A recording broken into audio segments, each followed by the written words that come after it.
ಅಕ್ರಮದ ವಿರುದ್ಧ ಯುವ ಪಡೆ ಕಳೆದ 3 ದಿನಗಳಿಂದಲೂ ಕೂಡ ಸರ್ಕಾರದ ವಿರುದ್ಧ ಗರ್ಜಿಸ್ತಾ ಇದೆ. ಜಂತರ್ ಮಂತರ್ನಲ್ಲಿ ನಡೀತಾ ಇರುವಂತಹ ಹೋರಾಟ ತೀವ್ರ ಸ್ವರೂಪವನ್ನು ಪಡೆದುಕೊಳ್ತಾ ಇದೆ. ರಾಷ್ಟ್ರ ರಾಜಧಾನಿಯಲ್ಲಿ ಉಗ್ರ ಸ್ವರೂಪಕ್ಕೆ ನೀಟ್ ಹೋರಾಟ ತಿರುಗಿದೆ. ಜಂತರ್ ಮಂತರ್ನಲ್ಲಿ ಮತ್ತೆ ಉದ್ವಿಗ್ನ ವಾತಾವರಣ ಸೃಷ್ಟಿಯಾಗಿದೆ. ಉದ್ರಿಕ್ತರಿಂದ ಪೊಲೀಸರ ಮೇಲೆ ಮನಸ್ಸೋ ಇಚ್ಛೆ ದಾಳಿಯಾಗಿದೆ. ಪೊಲೀಸರ ಲಾಠಿಯನ್ನು ಕಸಿದು ಪೊಲೀಸರಿಗೆ ಥಳಿಸುವಂತಹ ಕೆಲಸ ಆಗಿದೆ. ಲಾಠಿ ದೊಣ್ಣೆಗಳಿಂದ ಹಲ್ಲೆ ಕಲ್ಲು ತೂರಾಟ ಕೂಡ ಆಗಿದೆ. ಹಿಂಸಾಚಾರದಲ್ಲಿ 6ಕ್ಕೂ ಹೆಚ್ಚು ಪೊಲೀಸರಿಗೆ ಗಾಯವಾಗಿದೆ. ಎಸಿಪಿ ಒಬ್ಬರು ವಿವೇಕ್ ಅಂತ ಹೇಳಿ ವಿವೇಕ್ ಭಗತ್ ಅವ್ರಿಗೂ ಕೂಡ ಗಾಯವಾಗಿದೆ. ಈ ಮೂಲಕ ಕಳೆದ 3 ದಿನಗಳಿಂದ ನಡೀತಾ ಇರುವಂತಹ ಹೋರಾಟ ಮತ್ತಷ್ಟು ಉಗ್ರ ಸ್ವರೂಪವನ್ನು ತಾಳಿದೆ. ಉದ್ರಿಕ್ತರು ಭದ್ರತೆಗೆ ಬಂದಂತಹ ಪೊಲೀಸರ ಮೇಲೆ ಮನಸ್ಸೋ ಇಚ್ಛೆ ಹಲ್ಲೆಗೂ ಕೂಡ ಮುಂದಾಗಿದ್ದಾರೆ.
ನೀವು ಕೂಡ ದೃಶ್ಯವನ್ನು ಗಮನಿಸ್ತಾ ಇದ್ದೀರಿ. ಉದ್ರಿಕ್ತರು ಏಕಾಏಕಿಯಾಗಿ ನುಗ್ತಾ ಇದ್ದ ಹಾಗೆ ಪೊಲೀಸರು ಚೆಲ್ಲಾಪಿಲ್ಲಿಯಾಗಿ ಓಡಿದ್ದಾರೆ. ಸಿಕ್ಕ ಸಿಬ್ಬಂದಿಗಳನ್ನು ಮನಸ್ಸೋ ಇಚ್ಛೆ ಥಳಿಸುವಂತಹ ಕೆಲಸ ಆಗಿದೆ.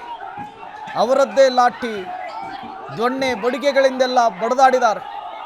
ಕಲ್ಲು ತೂರಾಟ ಕೂಡ ಆಗಿರುವಂಥದ್ದು.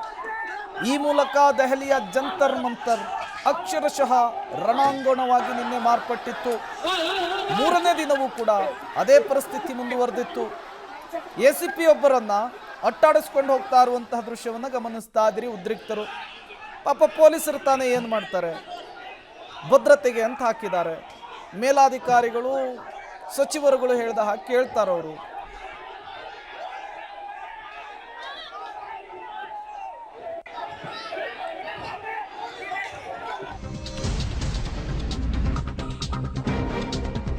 ಜಂತರ್ ಮಂತರ್ನಲ್ಲಿ ಮತ್ತೆ ರಣಾಂಗಣವಾಗಿದೆ. ಗೂಂಡಾಗಳಂತೆ ಉದ್ರಿಕ್ತರು ವರ್ತಿಸಿದ್ದಾರೆ. ತಡರಾತ್ರಿ ಮತ್ತೆ ಉಗ್ರ ಸ್ವರೂಪವನ್ನು ಪಡೆದುಕೊಂಡಿತ್ತು ಸಿಜೆಪಿ ನಡೆಸ್ತಾ ಇರುವಂತಹ ಪ್ರೊಟೆಸ್ಟ್. ಕಳೆದ 3 ದಿನಗಳಿಂದ ನಡೆಸ್ತಾ ಇದ್ದಾರೆ ಇಲ್ಲಿ ಹೋರಾಟವನ್ನ, ಪ್ರತಿಭಟನೆಯನ್ನ. ಸಿಜೆಪಿ, ಕಾಕ್ರೋಚ್ ಜನತಾ ಪಾರ್ಟಿ,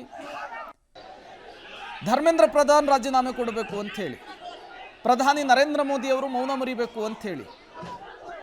ಈ ಸಂದರ್ಭದಲ್ಲಿ ಪೊಲೀಸರ ಮೇಲೆ ಉದ್ರಿಕ್ತರು ಮುಗಿಬಿದ್ದಂತಹ ರೀತಿಯನ್ನು ಗಮನಿಸ್ತಾ ಇದ್ದೀರಿ.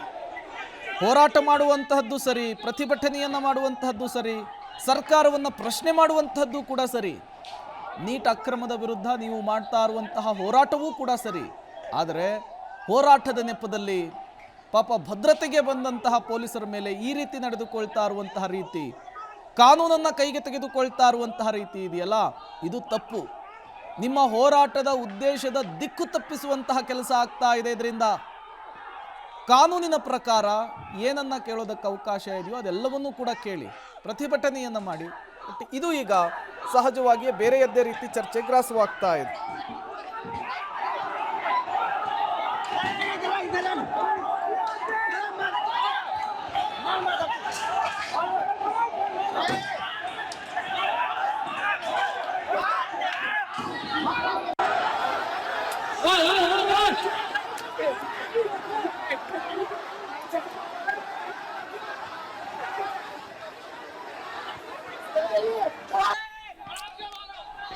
ಡೀಟೇಲ್ಸನ್ನು ಕೊಡೋದಕ್ಕೆ ಶಬೀರ್ ಸಂಪರ್ಕದಲ್ಲಿ ಜಾಯ್ನ್ ಆಗಿದ್ದಾರೆ. ಶಬೀರ್, ನಿನ್ನೆ ಕೂಡ ನಾವು ಅದನ್ನೇ ಮಾತನಾಡ್ತಾ ಇದ್ವಿ.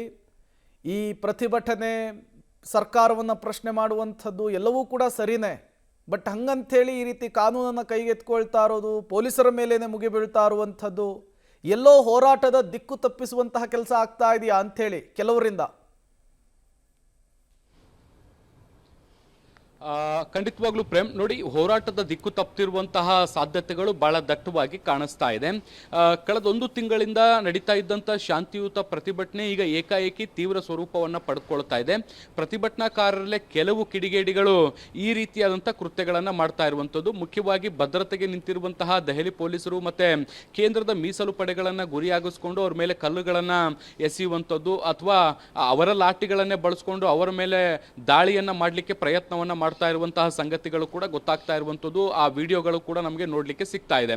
ಸೊ ಇಂಥದ್ದೊಂದು ಬೆಳವಣಿಗೆ ತೀರಾ ವಿಪರ್ಯಾಸ ಅಂತಲೂ ಕೂಡ ಹೇಳ್ಬೋದು. ಆದರೆ ಈ ಒಂದು ಘಟನೆಗಳಿಗೆ ಸಂಬಂಧಪಟ್ಟಂತೆ ಸಾಕಷ್ಟು ಅನುಮಾನಗಳು ಕೂಡ ವ್ಯಕ್ತವಾಗ್ತಾ ಇದ್ದಾವೆ. ನೋಡಿ, ಕಳೆದ 1 ತಿಂಗಳಿನಿಂದ ಶಾಂತಿಯುತವಾಗಿ ನಡೀತಾ ಇದ್ದಂಥ ಪ್ರತಿಭಟನೆ ಏಕಾಏಕಿ ಈ ರೀತಿಯಾಗಿ ಅಗ್ರೆಸಿವ್ ರೂಟ್ ತಗೊಳ್ಳಿಕ್ಕೆ ಏನು ಕಾರಣ ಅನ್ನುವಂಥದ್ರ ಬಗ್ಗೆ ಕೂಡ ಪ್ರಶ್ನೆಗಳು ಹೇಳ್ತಾ ಇರುವಂಥದ್ದು. ಕೆಲವು ಆರೋಪಗಳು ಕೇಳಿ ಬರ್ತಾ ಇರುವಂಥದ್ದು, ಪ್ರತಿಭಟನಾಕಾರರಲ್ಲಿ ಕೆಲವರು ಉದ್ದೇಶಪೂರ್ವಕವಾಗಿ ಈ ಗದ್ದಲವನ್ನು ಎಬ್ಬಿಸಬೇಕು, ಸಂಘರ್ಷವನ್ನು ಉಂಟು ಮಾಡಬೇಕು ಅನ್ನುವಂಥ ಕಾರಣಕ್ಕೆ ಸೇರಿಕೊಂಡಂತೆ ಕಾಣಿಸ್ತಾ ಇದೆ. ಅಂಥವರಿಂದ ಈ ರೀತಿಯಾದಂಥ ಕೃತ್ಯಗಳನ್ನು ಮಾಡಲಾಗ್ತಾ ಇದೆ.